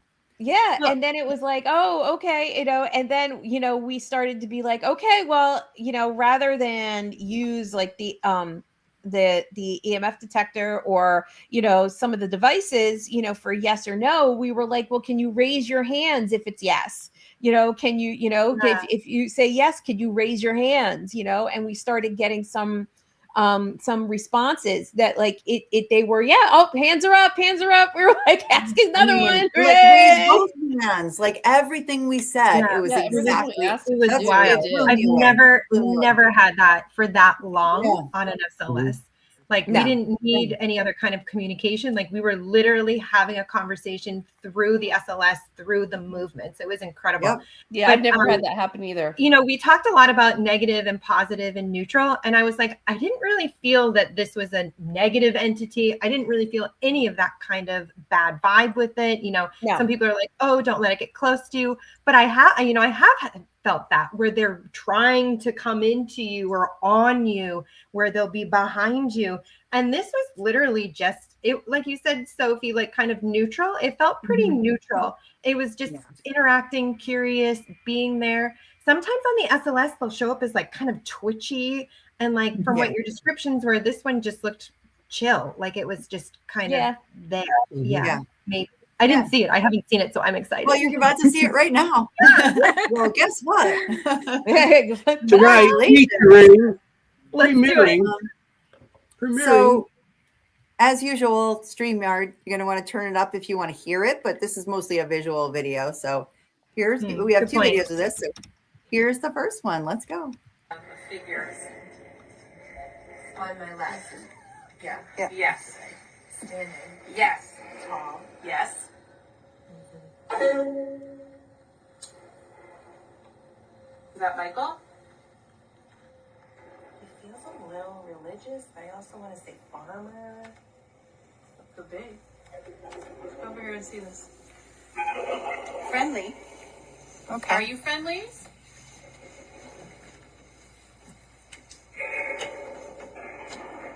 You see? Yeah. The gray. Yeah. Hello. Hello. Hello. Do you want to sit down next to Kimm? I'm not feeling him super friendly, but I am starting to get him. Is he coming closer to me? Because I feel like the energy's a little closer. Yeah. He's coming. Yeah, he's coming. I just said sit down. Look at the legs folding. Yeah. Can you use what Gail has to identify yourself so we know what to call you? Yeah, come over here and touch this tablet. And speak slowly and clearly. We can hear you. It looks like. So at the end, you can see it start to reach out a little bit. And in the next video, we have it continued. But I just wanted to show like where, set us up a little bit there. So that's where Kimm was sitting next to it. Kimm was to the left. Yeah, you were to the facing you. Well, Kimm facing you. Kimm was to the left, and this figure was to the right. So it was on your left. Right. Yeah. Correct. So we started to see, like when I said sit down, the legs kind of bent, and you were sitting cross-legged on the floor, and it looked like it went like this, the legs, right? And then you see at the end it reach up a little bit, and at this point with this next video, we start to really use it. Like, hey, can you touch her here? Can you touch her here? Can you lift it? So if you guys want to see it, let's see it. Unless you have anything to add. No, Here we go. And weeping, crying. This does feel like a man. Like you're reassuring him? Comforting him? Mm-hmm. Are you? I think we're all comforting him though. Has he been here before? Ooh, what was that? My REM pod. Your REM pod go? Have you been here before? Signs of troubles. Is that what it said? I have a necrometer on too. Oh, wow. If I bring my hand up, can you touch it up top here too? Yes. Oh, totally. It's totally going up. Oh my God. Are you hearing me right now? Look at that. Can you see? Yeah. Wow. No, you're not. I want you to see. Wow, like matching your hand. Yeah, like it's Reached up to match your hand. I've never seen anything like it. I'm gonna put my hand down now. It's following you. Yep, coming down. Oh, look at that. I think he likes you. Yeah. Yeah. Wow. That's it. You- Can you play that again? Because I thought I heard, Yeah. as you asked the question, I thought I heard something. I go, like a Really? like something. Can you play Okay. one more time? I thought I heard a disembodied voice. But you can see, like, sorry, it's my body cam, so it's not like me steady on it. I apologize for that. It's just my body camera that I'm wearing, but luckily I caught it. But you can see like the hand go down, and if you see Kimm sort of orange, Kara, she's sort of like the orange. You can almost see Yes. her arm. Yeah, right. So You can you really- can see it match up to her arm exactly. Like it, not like this close, but like exactly, like holding her hand that whole time. It's unbelievable if you look. So at the end, especially. And then when I moved, and- you could see me move my hand up in the video. You can Yeah. actually see me move my hand up, and that's Mhm. when he started to touch my Yeah. hand up there, which was Yeah. that was At the very crazy. end, you can really Yeah. see it. It's like, whoa. Yeah, and it's like Yeah. what also is incredible about it is that she's moving her hand very slowly, and the entity is also matching the same speed and gradient. You know, it's like they're moving in unison. So it's not usually when you see the SLS figures, they're kind of like jumpy and all that, you know, whatever. Yeah, like But Yeah. they're very like frenetic. But she's moving her hand Yeah. down very slowly, and it's just following the same Yeah. way, just going down. Yeah. Yeah, It's that was incredible. interesting. Incredible. You're right, because as Yeah. you can see the hand going down, you can see it going down onto her arm, Right. going Yeah. by her elbow, by the bend of the arm. So Right. it was like still trying to be attached to her somehow. Mhm. Well, Kimm, after that, did you feel energy drop on you? Did you feel your energy was a little less No. at that time? No, No. 'Cause sometimes they do that to train. So this one didn't want to No, train you. so and no, It's 'cause I know obviously what you're required. talking about. No, I know what you're talking about, Anthony, and that's what I said. That some of them try and come in, or like when they're touching you, it's a different feeling, and like this was totally just not that. It was just, Yeah. and it was like pure interaction. It was like, I don't know. It's interesting because I felt that when they're like trying to use you, or like they kind of envelop or like go in. I mean, I also have pretty strong boundaries when it comes to that kind of stuff as well, where that's really not allowed. Yeah. But That was this one just really felt neutral. Interesting. I mean, he had like emotions with him, but it wasn't like he was taking anything from me. Yeah, that's good. That's good. I didn't So that feel means it. he was just being affectionate, just wanted to, maybe just a touch of a human body. Or Yeah, something, yeah, yeah. It could be a man or a woman. Doesn't matter what it could be. It's Yeah. just I mean, I something. felt like it was a man, but Yeah, that's where you said farmer. Why But you didn't know. a man when they, Definitely. when they touch women. Eh? what? You always That's get what the you said, bad- you always farmer. get the bad raps. Yeah. That's Forget very it. innocent. I'm a boomer, so that's why I say. So Oh listen, my god. Anyway, You got- that you was got more really footage. cool. Let's It watch was it again. funny. Anthony wanted to watch it again. So Yeah. yeah, I want to hear right before you start talking. we're I thought I listening. heard like a little hum. It Okay. could be through a lot of us in the room. So I it was know, but I don't think it was somebody in the room. I mean, right. well, might be I wrong. will say 'Cause a it was couple times I during the heard it night once. I heard no, remember what did I hear upstairs? A growl. Oh, we heard a growl, and then I said, "Was I the only one that heard that breath? What they saying? Was it the cough or something? Was I the only one that heard that cough? I can't believe I'm the only one It that was heard that next to cough." me in the corner. It was like, Yeah. that. We're like, okay. No, I didn't hear any growling. As soon as we got there.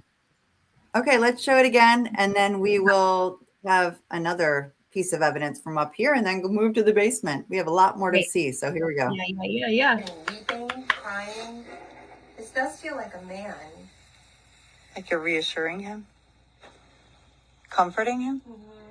Are you? I think we're all comforting him though. Has he been here before? Ooh, what was that? My REM pod. Your REM pod doll? Have you been here before? Signs of troubles. Is that what it said? I have a necrometer on too. Oh, wow. If I bring my hand up, can you touch it up top here too? Yes. Oh, totally. It's totally going up. Oh my God. Are you hearing me right now? Look at that. Can you see? Okay. Yeah. Wow. No, you're not. I want you to see. Wow, like matching your hand. Yeah, like it's Reached up to match your hand. I've never seen anything like it. I'm gonna put my hand down now. It's following you. Yep, coming down. Oh, look at that. I think he likes you. Yeah. Yeah. Wow.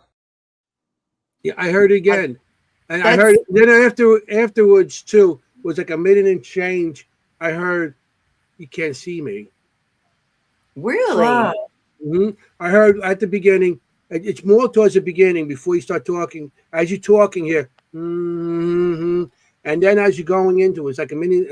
I didn't get the exact number, and I heard because he was getting close to you, and I heard, "You can't see me." I wonder if he hears Very things. very low, and it sounded like a young girl or something. You can't see me. Okay. Mary Beth says she heard a whisper, but it might be from one of us. Yeah. Yeah, he did have a lot of people in the room. Well, But it's I'm- interesting, Anthony, that you mentioned a little girl, because we do feel like that was the other spirit that we were communicating with up there. That was not this man on my left. There was another one that was up on my right. Yeah. Okay. And we got mother like 5 times on every different piece of equipment.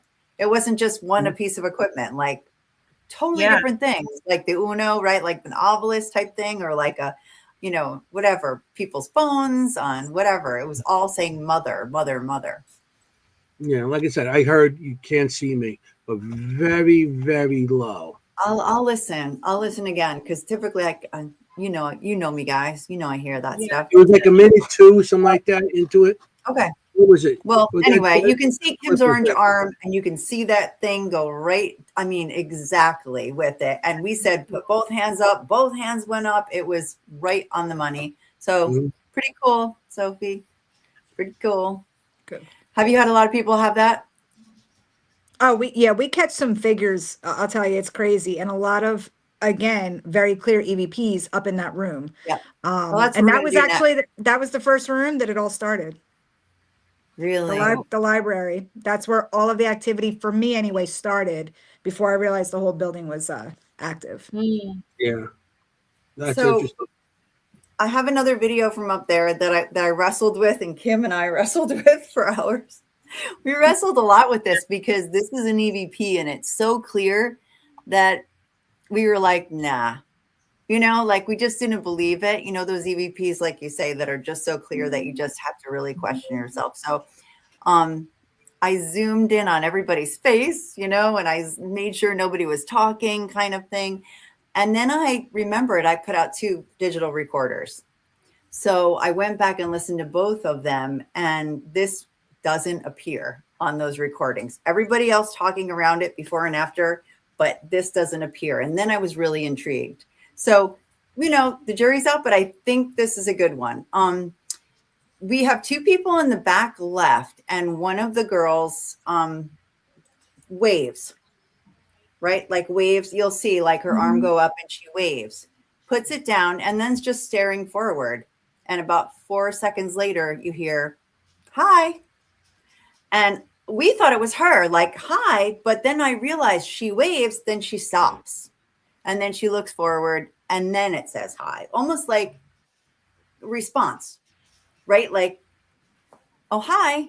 Someone's saying hi back, kind of thing. So take a look, see what you think, and take a listen. It's right in the middle of it. No. It's 10:20. Oh no, it's what is it? Oh.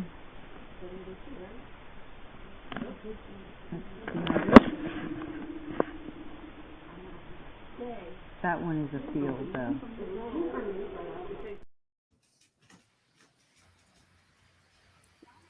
What do we think?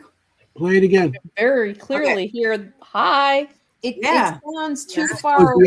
It sounds for it like to it's be off in somebody the room. distance. Yeah. That's why I flagged it. And it's funny. Yeah, I throwing its voice. I yeah. if you do this, like it's funny because I just sort of like nonchalantly watched it, but I went because I think you get attuned to that kind of sound, right? Like Yeah. I don't know why I flagged it in the first place.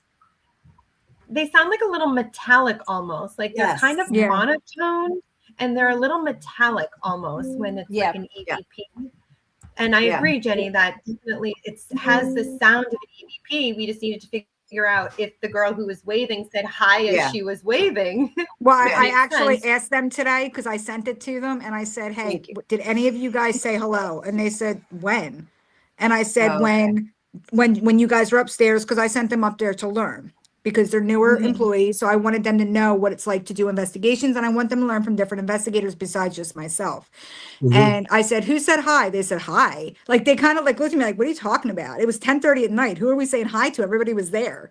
And I was I like, don't know. "Uh-huh." I don't know who she's And that's what I waving said. to. And they were waving to Kay. So we have they told me, they said, hey, so if we saw Kay standing behind us when they were doing their EVP session and when they were doing the SLS. And I said, okay. I said, were you having any issues with him? Did you guys start to get sick? Because Kay will make somebody very sick if he does not like your energy. And the girls were actually kind of freaked out. They didn't want to say anything to you guys. And I said, you should have said something at that time. I said, because they could have maybe thrown the SLS in that back corner. But they told me, they said he was very big because they were standing. They said it started to get cold behind us. And they said we were literally like, they actually looked back. And then that was Deja, she went, and she gets scared. She won't talk when she's scared. And you can ask Karen Gale, they've been with her before. She gets scared and she just kind of shuts down. Yeah. So Yeah. I said to her, I Yeah. said, well, who were you waving at? She goes, Kay. I wanted to let him know that I wasn't there to like mess with his space. And I said, did you say hi? She goes, hell no, I was too afraid. I was shaking. Yeah. And I that's was what like, it I didn't looks think like. it does not sound like her. And you're right, it does sound way further away. I think you would have heard them in that room because you can hear Jenny speaking clear as day, and it's right up front. So yeah, and they weren't next to me, and I feel like it was quite loud. it's felt a like weird, next to it's me. weird. It's a weird high too. It's just weird. Yeah, it sounds like a kid to me. Yes. Mm-hmm. Yeah, I agree. It Yeah, doesn't sound I thought like it's way back in the Just wait corner. again. Like that's Yeah. Anyway, so Yeah, everybody turn up your volume on Let's- StreamYard really loud. Yeah. Here we go. you play it again. No. It's 10:20. Oh no, it's what is it? Oh. Let's see. That one is a field though. And like you said too, Jenny, if you had two other recorders going, you should have caught that hello. Yeah. If a human said it on the other ones. Nothing. And I don't know if you got my message earlier. Did you see what looks like two orbs fly out in front of you? That's Yes. why I asked if it was the camera. One is extremely fast and bright. And then a few seconds later, you see the other one sort of come down, which I thought was interesting because it was right around that time frame. That's Right. the same It's voice I heard on the other video. Really, Oh. like a kid, Yeah, right? yeah. Like a young girl.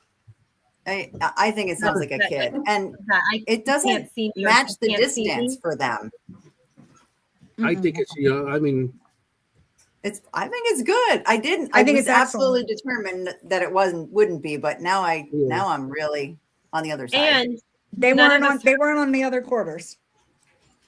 no, nothing. No, they weren't. You would have nothing. heard a human voice on the two other recorders. yeah. Yeah, but that's typical for me. Like if I set out 3 recorders, it'll only pick up the EVP on one.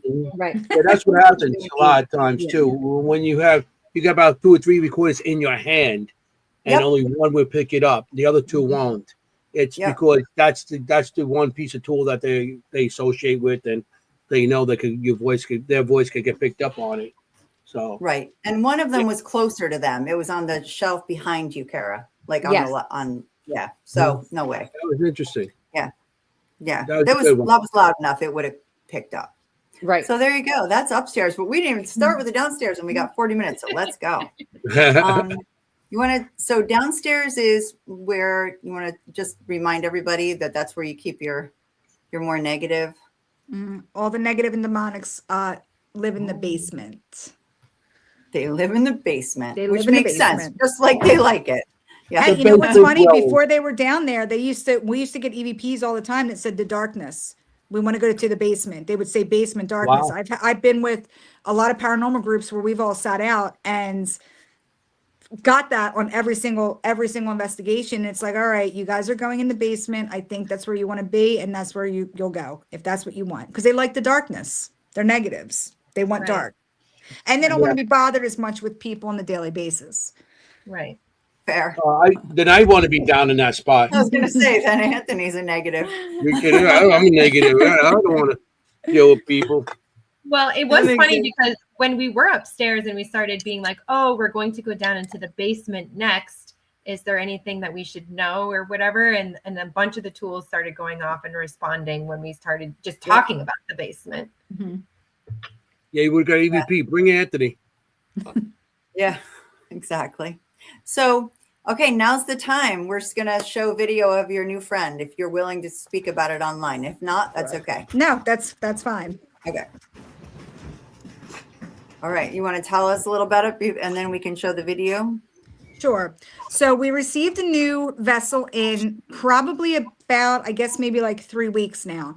The very first day that he arrived, I knew nothing about him other than he came from another spirit keeper who she took the vessel to Red Rock when she went hiking. The first week she brought it back, it had no pliable or visible signs of having an attachment. And then all of a sudden it started acting up and ramping up very quickly. Slamming doors, banging on tables, very loud, dark shadows, quick movements. She tried to read it because she is a reader. And usually she's spot on. When she reads a vessel, she is spot on. She could not read this one. She said, the only thing that I thought I heard was the name Ricky screamed really loud in my ear. So I thought, okay, maybe it's a hiker that maybe passed away or wasn't found in Red Rock. Maybe it knew it had this vessel, it attached to it. Okay, we'll see what we get. She goes, you know what? I'm not comfortable with him in the house anymore. Take him, see what you can get with him. I said, okay, fine. He comes in the very first night, Peekaboo Paranormal, April and Ryan were like, hey, we're in the area because they only live right up the road. They're at the shop all the time, probably more than me. Yeah.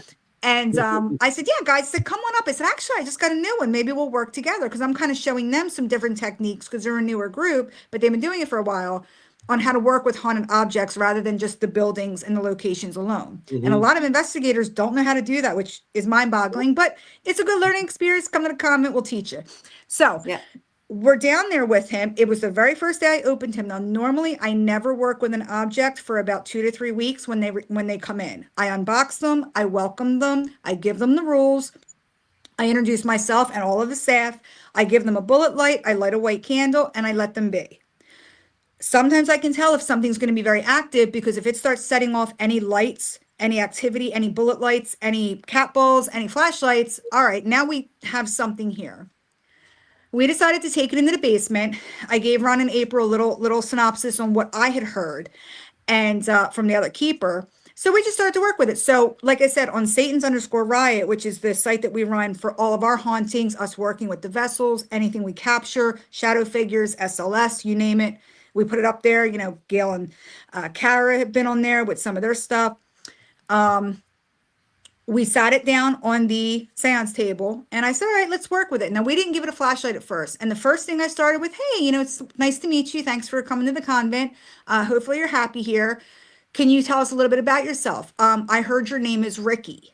And that's how it starts. So originally, you'll notice if you watch all of these videos, there's 12 up now. There are going to be 20 in total. You will see that I start off very nice, very like, hey, like, what's your name? Like, want to get to know you. It's kind of like going on a first date. That's what I say. Yeah. When you work with spirits, it's like going on a first date, getting to know him or her, seeing what they're about, seeing what they can do, what kind of energy do they have, what are they making me feel like physically. So we started with Ricky, and things started taking a turn for the worse. So now we're up to video 12, and now it starts to get really amped up. We realized that this vessel is not named Ricky. And I'm actually starting to believe now we're working with a jinn. And the reason is because we've had multiple investigations with it now. This first one is the very first time we investigated it, and it turned dark quick. So I was like, all right, negative, demonic, whatever. We asked him, I said, are you a demon? He says yes. Didn't think anything of it. I'm like, all right, you're in the right place. The next time we had an investigation, Angelina from the Jersey Shore, she's a very good friend of ours, and Sean Austin came out, and the three of us just investigated together. Sean started getting some very interesting demonic words on his new app. We got a word that's supposed to mean an Albanian storm dragon, which is a demonic entity. It's very dark, and it's also female. So now we started to work with it and say, are you a female? Like, are you a female spirit? Are you a demon? Are you this? Are you that? We started getting some interesting answers, direct answers. I went down by myself with it because I usually like to work one-on-one with the negative so we can form a trust and form a bond. I go down with it a third time, which is not, I didn't air it yet. And I start to ask it. For some reason, I think one of my other spirits said, that's a jinn. Don't ask me where it came from. Out of my head, I said, are you a jinn? Right away, the light went on. I said, okay, turn it off for me. Turned it right off. A few times later, I ask it, do you want to be called the dragon? Because we kept getting Albanian storm dragon, storm demon, fire demon. And it started saying, I'm the dragon through EVP sessions that Sean was doing. And I said, what do you want to be called, the dragon? And it's every single time we would say its name, it would light the flashlight. I said, okay, we'll call you the dragon. So when I started to work with it, I did ask it, I said, are you here to harm humanity? Like, do you want to harm humans? And right away, it lit the flashlight. I said, turn it off for me. So what I do is when I work with spirits, I don't go off of one answer. I'll ask a few other questions in between. And then what I will do is circle back to it, to the same question, but say it differently. If it responds again, now I'm on the right track. So I never assume just one. Multiple times now, we even asked it that night. I said, you know, are you a big jinn? Are you a jinn? Again, it answered the night that we had our investigation. So I think that's what we're working with. You can ask the ladies and they can attest when they all met him for the first time that night. He's a nasty SOB. I'm going to leave it at that. I'm going to give it to their hands now, and they can tell you what they felt about him. Well, the word dragon in that's Dracula. Mm-hmm. So Dracula is the house of the dragon. So that's where Dracula comes in. So this thing could be bloodthirsty too. Mm-hmm. It can make harm. Yes. It can make harm on you. So you gotta definitely be very gentle with these jinns. That of course there's different levels of jinns. Yes, there are. And the dragon one is one of the more powerful one. Mm-hmm. So if there's referring to a dragon or like Dracula, I know Dracula's in fairy, it's in the horrors and everything, but there is something behind that real story, Right? Yeah. So I would be careful with this. This is very. He's a very So we deal with a lot of his type. Wyatt is one of our house favorites. Wyatt was a conjured spirit. Wyatt is very strong. Now this dragon actually asks for opponents. Now I have never had any of my other spirits, my negatives, he asks, she knows, Kimm knows, he asks for opponents. I have never had another spirit ask for an opponent. And I thought that was really odd. And he's very strong, except I put him up against one opponent and he did not like him. It's like a cage match down there of demons. If one demon overpowers another demon, he takes its power. Now he gets stronger. And every time he goes and wins against another one, he gets more power. Yes. So that's what I'm saying.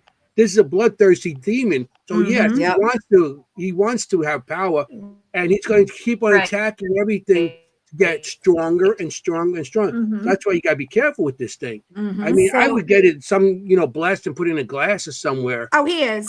He is. Yeah. He's fully encased now. Yeah, because once we started to realize he was going to be a problem, that's immediately the first thing we did. Angelina actually bought him a case.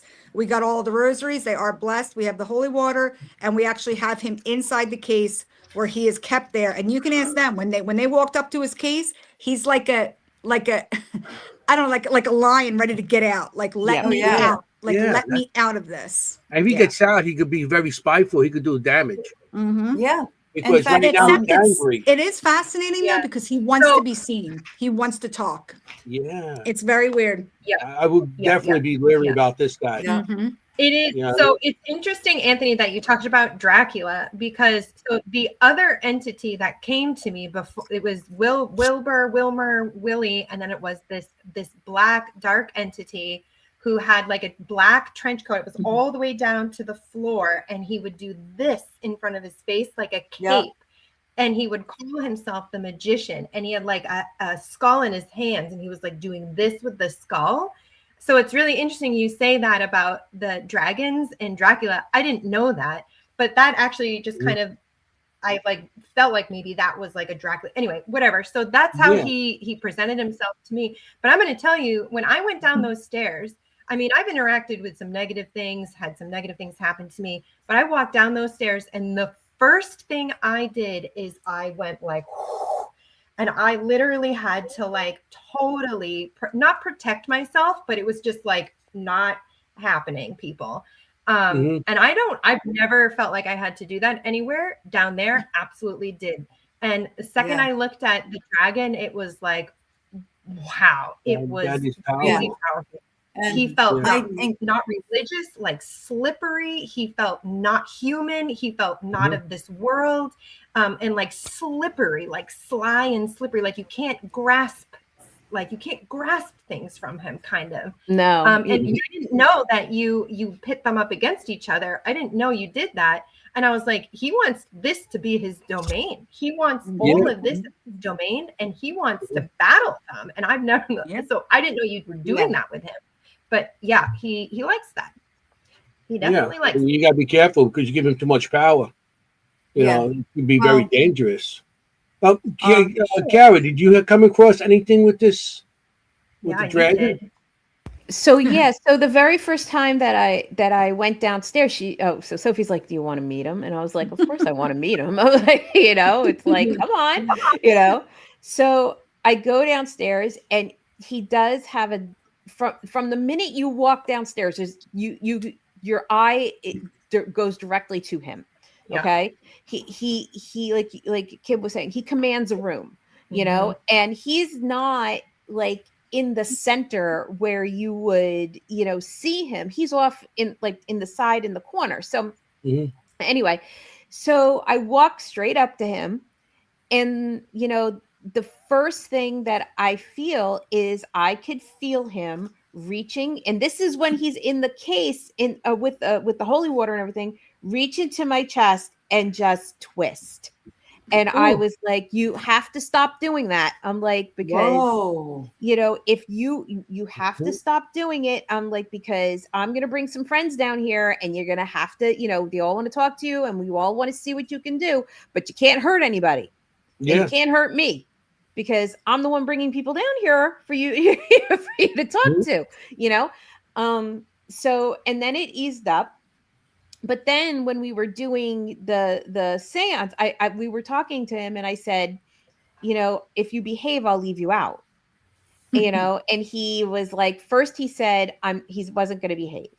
Then he said he would behave. And then Sophie's like, are you lying? And he said, yes, so in the case he went, going to do, right? Yeah. Right. So in the case he went, and when we were sitting at the table, his light starts going off, because he remembered that I said he could come out if he behaved, and his light was in the case. Yep. He was going off. He was PO'd. And then, I don't know if any of you noticed it, but we were doing it, and I just started coughing. I started coughing.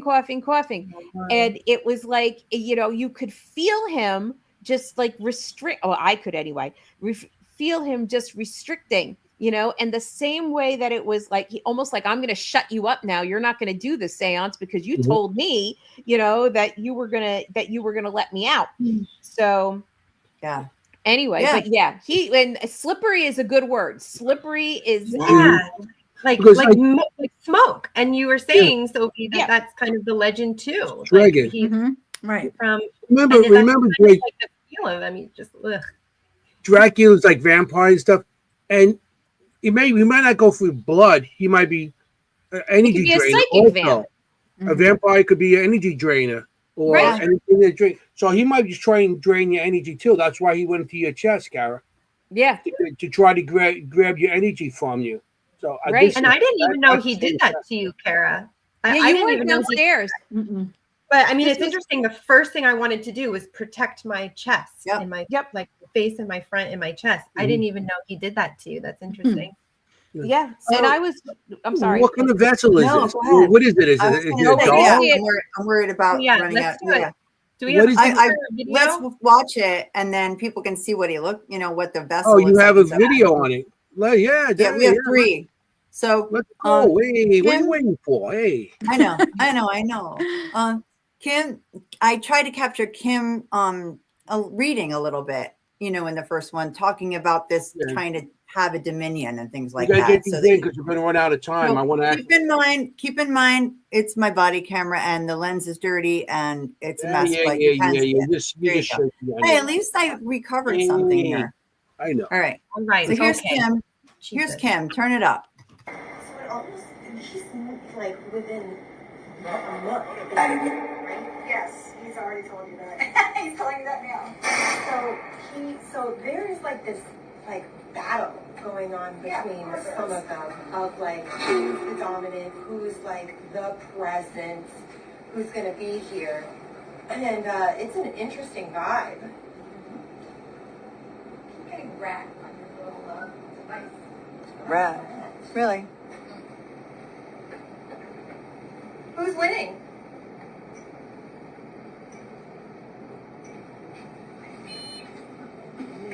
All right, Dragon. I guess you.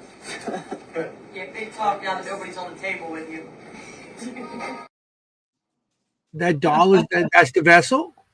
Yes. Well, let me show another one and you'll Yes. get a better view of him. So keep in mind the flashlight is between his legs, right? So you will see it light up and stuff. I'm just not straight on, because a lot of people are filming me. So, but you can definitely see the flashlight go on in response. Be by his knees, kind of.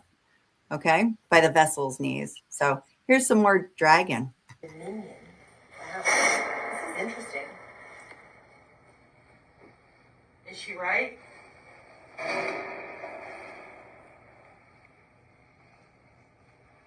You creating your army so you can. Is this... Turn the flashlight off, please. She has another question. It's all right. You can talk to her. Thank you. Is the person who created you the one who's creating the dominion? The light on top of that is going off. Is it a cat ball or something behind you? The Divot Clown? Yep. We pulled him actually the other night. We had a session with Wyatt, with the dragon and him. And he's been talking with them. Yeah. We always pull him if in a little bit if you want. So the clown behind her there's a cat ball on it and it starts flashing and flashing and flashing. So we decided, okay, well, you can tell us who that is. So that was a Dybbuk clown that was sent to me. Very dark, very negative. So Dybbuk boxes. Everyone knows a Dybbuk box. Yeah. This is actually in clown form. So we figured, okay, it's one of our stronger spirits down here as far as the negatives go. Let's see what happens if we can get communication from the dragon, from Wyatt, who we never pull out of the case, not right now because he is not trustworthy. He's just like the dragon, and from this Dybbuk clown. And the responses we were getting were off the charts. Wow. Yeah. Yeah, we Yeah. put them together. That was interesting. And that's when Kimm started talking about him trying to have dominion over everybody and everything. Yeah. That I mean, he does that. That doll does look familiar from something. Yeah. But I mean, the flashlight, you see, you're like, turn it off, it turns off, turn it on, it turns on. I mean, pretty powerful. He's very owner. intelligent. the previous owner, I mean, or whoever originally had that doll, probably was into like some sort of Satanism. That's what No, I they think. weren't. So actually that doll was, I think, created in 2021 by an artist who I have a few of his 2021. vessels. He's not he doesn't do paranormal. He just creates art dolls, kind of like what Mary Jo does. She creates the art dolls. Yeah. And he's really phenomenal artist. Like I said, I have a few of his in the building. That one was just sold as an art doll. the woman who sent it to me got it from another person who said, hey, like there's something going on with this thing. I never had problems with it before, but it's starting to act a little funny. So at first I thought it had a dual attachment because I do have multiple ones down there with multiple attachments. Yes. And that's when I started to work with it. So I believe if it did have an attachment of something else, that this dragon took over when it attached to this vessel in Red Rock. And I've asked it, April, Ron and I have asked it multiple times, did you attach in Red Rock? A few questions later, hey, where did you attach at? In the valley, in the mountains, stuff like that. Yes. So at first, then I started thinking it was an elemental. I said, okay, it's an elemental. But then it started to read differently. And that's how I usually start to determine what I may be working with. And that's when a jinn popped out. And I said, I really do think that this is a jinn. It is too heavy. It is too strong. It actually has the rope lights now that were made with the music. I have never had any of my other spirits hold those rope lights the way that this thing was playing a song multiple times. Really? It's I wonder how strong. there's something attached to that. I mean, it didn't have any of these things in the back, in the past. How did it attach? It attached because she took it with her. And I think that it wanted to get off of that mountain, wherever she was at in Red Rock. I think it wanted to get off of that trail. I think it seized an opportunity to come to more of the living rather than being out in the wilderness. And I think that it chose it and it assumed it, because one thing why I will always do when a new spirit, I will start to ask them about religion. What that shows me, none of my spirits, even if they were religious in life and if they were a human spirit, they will not talk about religion. It's something they just don't do. And I said, oh, are you religious? It lit the flashlight right up. I said, I said, okay. I said, and in my head, I'm thinking, I don't think so. Then I started to say, oh, do you want us to pray?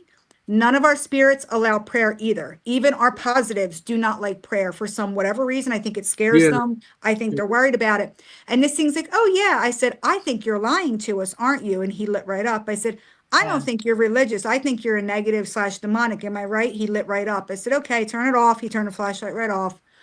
That's when I started to realize, because at first we thought, okay, maybe it needs to be set free. April said maybe it wants help. I said, April, I don't think it wants help. I said, it's trying to trick us. Then I said, why would it want help? And why would it attach to this vessel if it was already out in the wilderness? Think about that. Why would it attach to a vessel and come home with people? Because it wanted to, because it's a parasite. Yeah. So that was what I started to go off of. And That's Well, interesting. you mentioned that your friend who originally went to Red Rock, she's a medium, is that correct? Yes. And she couldn't get a read on it. And no, I'm just saying she has objects of her own at home, right? Absolutely. So if this entity out in Red Rock was looking for somebody to join and find a vessel, I mean, what are the odds that a medium is going to walk through your path and also has some haunted objects? Absolutely. She might be the person I'll follow back to her car and see if there's something that I can be in her car. Whoa, lo and behold. Bingo. The dragon. I could argue for that as to why her and why this was just in her car at the time. Yeah, that's interesting. Is anything with those hills where the Red Rock, is there anything in the past that happened there that this entity will be up there that want to jump on? Is anything in those history of anything in those hills, or no? I don't know. I haven't done that much research in the Red Rock, but it's an excellent question. But it's trails, so it's I guess it would be like the Appalachian Trail, right? Since it's a magical place. It could be anything there, from spirit of some sort of, because the spirit jinn is a very old spirit, and those things are like thousands of years old, and to be up in a trail, that this country's not even that old, So to be up there, it has to be brought here by something, and it could be almost anything. The people that might have, settled in those hills could have brought that in. Anything. That's why I'd be interested. Where is that? That's the hills. Where is that hills? Red Rock Hills. What is that? Utah, Arizona. Yeah. Red Rock.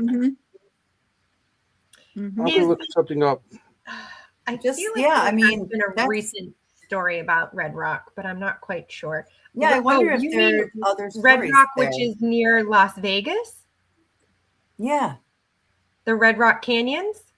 Yeah. I think. Well, Well, I guess, canyons or I guess hills? did she just fly? I don't know where she lives, but did she just go there to Red Rocks or did she travel through other areas? No, mean- she basically went there to hike. She went on a hiking expedition. She picked him up along the way from another keeper. I don't know where. She didn't give me that information. But Okay. she picked this vessel up from a person that contacted her and said, "Hey, something's going on. I don't know what's going on." She picked it up, but she said it didn't have anything that was negative like that. And usually she can pick that up right away. This Yeah, thing yeah, wouldn't let her read him, and that's how Mhm. we started to realize there's something different here. Okay. Yeah, yeah. I mean, it's something that strong. If it doesn't want you to do something, it doesn't let you. Absolutely. Anthony, I have one more video. Oh, Somebody I'm sorry, brought Kim, up go it ahead. could be like a skinwalker. Tara brought up Yes, it could be like a that's Very what I was possible. just gonna situation. say. Like Yep, that very area. possibility too. But why would it go if it's Oh. Skinwalker? Why would it say it's a Jinn? Well, that's the thing. No, We do have a same skinwalker idea. in the basement. A skinwalker did come from Delaware. It was found in a family's garage sale, and it's in a wooden statue. And that thing actually caused 2 investigators to go to the hospital throwing up blood. Wow. Okay. Wow. Yeah, we keep him cased up. I don't let anybody touch him but myself. If I'm going to be hurt, I'd rather it be me than somebody else. Yeah, of course. Mhm. So You got to be responsible, and that's what you're so good at is your Mhm. responsibility. right. Because thank goodness they're in your hands. Yeah. Yeah. I have Jenny, one more show dragon your last video. one. It was I know. quarter till. I want to make I sure you get it in. understand. Yeah, go And ahead, play it. Then Play we it. want to talk Paulo.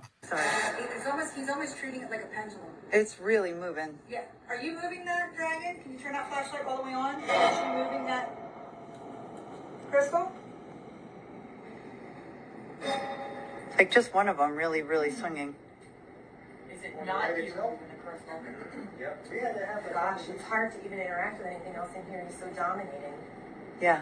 The energy of this dog is dominating in this space. Absolutely dominating in this space.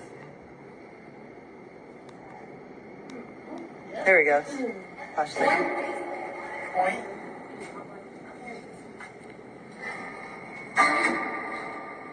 Were you sent here?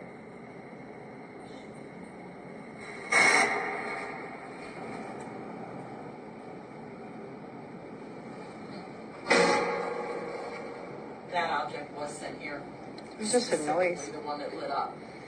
Which The Bible, the flashlight. I know the you are flashlight. Sea Dragon. Thank you for answering. Did Rogers just light up? Yes. Yeah. When she asked the question about where you sent here. What? There's something over here that makes like a sound. Or is that just a sound? I just heard it over there.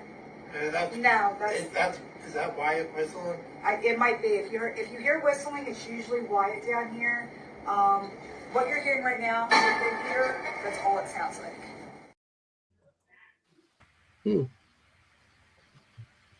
That's interesting. Just a little more of our investigation. I mean, it's pretty amazing how that flashlight lights up. I wanted to show that, and also just the Bible in that clip. Yeah. Oh yeah, the Bible. The Bible. We opened the Bible. We opened the Bible. Yeah. No, You ain't Anthony, kidding, they never opened it before. You never opened a Bible before? No, It's not well, that. Not like Oh, the that, other so- type of, okay. But Kim got to do her research. Like she got a name, and she was off. Oh yeah, She was so like, "Boone, I got this." You know, Kim with her like she's Yeah. like the genealogy like queen. I know I do love the history. So Kara, you want to tell us about the Bible? Yes. The Bible. So, what do we want to know about the Bible? The Bible is physically looking at the Bible. It's gorgeous. It's in pristine condition. It was printed. What was it? 1899. 1889 in Philadelphia. However, it has a history that it was used by a warlock to conjure. And up until we were doing a seance, and then the Bible just kept calling to us, and we brought it to the table. And this is where I said the seance took a turn, because we were talking about talking to spirit, but it was the Bible that it's not the way the seance usually goes, where we talk to spirit as ourselves and we're their voice, but the spirit that came through, so to speak, and wanted to speak was said Bible. So, do you have footage of any of that, or Jenny, or no? The seance with the Bible. Yeah. No, I do, but not here. No. Okay. We don't have enough time. But yeah, I mean, believe me, I wish I could show everything. Yeah, okay. But yeah, so the Bible itself, so it was owned by somebody who was the neighbor of Ted Bundy. And no, we were trying to put the connection together between him and Ted Bundy, and we couldn't quite figure out how it would go together. But then we had the idea to open the Bible, and I went to open the Bible, and Gail was like, "Don't you dare touch it." She got like all motherly. She spoke through her teeth. She was, "Don't you dare touch it." And I was like, okay. So then April from Peekaboo Paranormal, she opened it, and she was touching it and what have you, and she said it felt which is the first time it's been opened, right? So right. It was the first time it's been right? opened. Yeah. And again, it was in pristine condition. It had pictures. It was illustrated. It was gorgeous. Beautiful. And we started opening it to where we thought the creases would be in the book to show that's where it would open to. And we found the page that had the list of births in it. Which this is like a 2,000-page Bible. Like to just literally land on the page that had the births documented on it is like mind-blowing. Exactly. Yep. So we opened it up, and the names that were inside happened to have the last name of Boone. And for anyone that knows the Ted Bundy story, his wife was named Carol Ann Boone. Carol Ann Boone. So whatever the connection, whether this Bible did belong to the Boones, like the Boones that were from the Bundys or not, it's irrelevant, because there's a thread that connects it all, and whether it's the Boone spirit that wanted to come through, or the spirit of the Bible or whatever, there was the connection that it went from neighbor to Bundy, warlock to Bundy, just coincidentally the last name of the person who was married to Ted Bundy. That's interesting, because back then also families lived on the same block next to each other. Oh yeah. I know that in the city though, going up Italian, you have family always somewhere on the block or in the same house or whatever. So my whole family lived in one building. Yeah. So if you did you take pictures of the information in there? So my guess is that Josiah, who's the father, Josiah Benton Boone, he was married in 1889. My guess is this Bible was given to him as a marriage gift, possibly. Yeah. And then he recorded the births of his children in there. But yeah, I love that you brought that up, Kara, about spirit bringing up, because sometimes they'll use whatever they have to get a message across. Right. And so if the Boone spirit of Ted Bundy, I don't even know his name, Ted Bundy, Ted's wife, Ted. Boone, and she wanted to come forward, which is interesting because I was talking about I killed her or something. I don't even know if he killed his wife. I have no idea, but interesting. No, so yeah, did. that's really cool. That was really fun. What I'm saying is, if you got copies of that stuff, send it to me, because I belong to genealogy.com, the ancestry.com, and I could look it up as any kind of documentaries. They definitely have marriage certificates, and I could go, if there's anything, just keep on going, Yeah, I can send it to you, Anthony. I already found it. I found a obituary for Josiah Benton Boone. Actually, Anthony, you'll love this. Guess what cemetery he's buried in? I bet you can guess. He's in Brooklyn. What? Oh, he's in Brooklyn? What, Greenlawn? No, he's in Evergreen. Evergreen? Yeah. Why me? I know. That's I was hoping this would come Get up me the today. information. I'll look it up tonight. I could visit the grave this week. There you It go. always comes back to Anthoiny and his cemeteries. Yeah. Every episode. Every episode of this show, we discuss Anthoiny living in the middle of a million cemeteries. Uh-huh. Growing up in cemeteries, Anthoiny in That's the truth. cemeteries. Every show. It's like If I ever go homeless, I'm gonna move myself into a mausoleum. seriously, you may as well. So Yeah. before we have 7 minutes, but we have a lot to talk about in 7 minutes. Important things to talk about that I'd love to turn it over to Kara about. We want to make sure that we honor that we have a huge event coming up. Oh, yes. So- and we're going to be at, yes. So we're having the hollow. This is the third actual hollow. Oh, And look at there's that. Jenny. Look at Jenny. Oh my God, I'm not doing that. Just FYI, I wouldn't have done that. Our Jenny is speaking. Our Anthoiny is going to be teaching a class on there he spirit is. art. Sophie is going to be there with some of our. Yeah, even Sophie's going to be there. I don't know, Kimm, if you're coming, because I don't know your work schedule yet. Yeah. Rough. It's rough in August, right? So it's August 22nd. It's going to be at Stockton University in the middle of the Pine Barrens. So it's called The Hollow. And we have some great things that are lined up. One of our lead sponsors is Paraflix. We have, awesome. yeah. So we have a lot going on. We're going to have over 75 vendors. We're going to have a lecture room that holds up to 60. We have a classroom with interactive workshops that holds up to 20. We have we're going to have a cosplay contest. We're going to have Paranormal Investigator of the Year contest. Wow. We're going to have the film festival, which we already have like 20 films that have already submitted, and we have I don't know how much to go.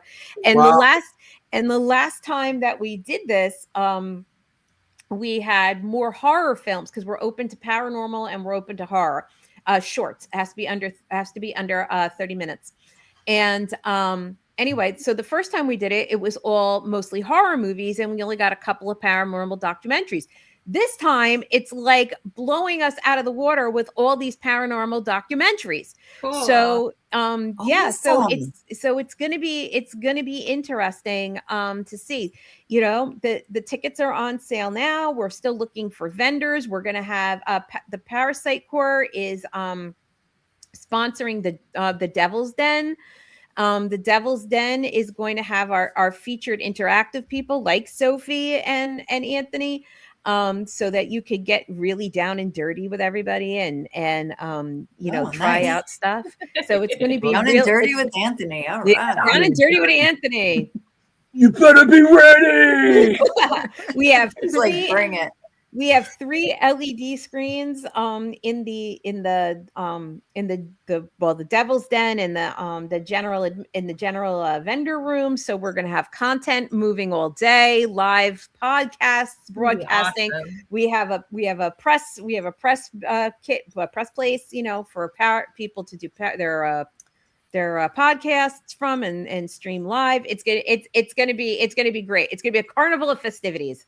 That's gonna be I like awesome. the word carnival. You like that? Carnival. Yes. That's what it is. Literally. Yeah. It's going to be of ghosts and horror. Exactly. Special guests are going to be there. It's you can make it. Yeah. That's So awesome. please, if you can come on down. And we need vendors. We need vendors. We need people to come and hang out with us. We're doing excursions into the woods to look for the Jersey Devil, because we're literally the names of the street are like Leeds Way. So we're literally in the heart of Leeds. Yes. Yeah. I mean, if you're not like I'm in New Jersey, but if you're not like the Jersey Devil, that's where it's at. Yeah, the Pine Barrens. Come check it out. There's nothing like the Pine Barrens, man. Like it's. Like I'm not scared of much, but being in the middle of those. You're right. You're totally right. Am I right? Yeah. And you said magical places. Paraflix are gonna be there sponsoring. Yeah. They're sponsoring. That's interesting because tonight we were supposed to have Patty Negri. Oh yes. And what happened was she's doing something with the Winchester House. Yeah. And she was leaving today, so she So we got something better. No, I'm kidding. Sorry, Patty. We got Patty Negri's is part of Netflix. That's what Netflix. We love you, Patty. Powerflex. Yeah. So Patty can't make it, and Natalie Jones can't make it, but we will have Shannon Michelle Collins. She's the hostess with the ghostess with the hostess, the hostess with the ghostess. Oh yeah. She's I can't speak. So, but yeah, so she's going to be there. Bianca Rose Perricone is going to be there, and they work together. So it's going to Sharon. be Sharon, you think who's going to be there? Shannon, who have both been on our show. Go back and watch those shows. Bianca has been on our show, and Shannon. Matter of fact, I think Bianca's supposed to be on again. Yeah, I gotta see if she's gonna be on again. Sophie, is any of your friends gonna be making it there? Oh yeah, we're gonna bring a lot of friends there. We just haven't decided what grouping to have. We may make a debut with the dragon. I'm gonna see in a few months how he acts. If he's not good, I'm not gonna trust him with the public and put anybody in danger. So if he's behaves, I may bring him out for a showing. But yeah, we'll see. We'll see who shows up. That's if gonna not, be awesome. they should come to your tattoo parlor and they should see them there. Absolutely. Make sure you got my side shirt this time, okay? I would have wore it tonight. So I love that's it.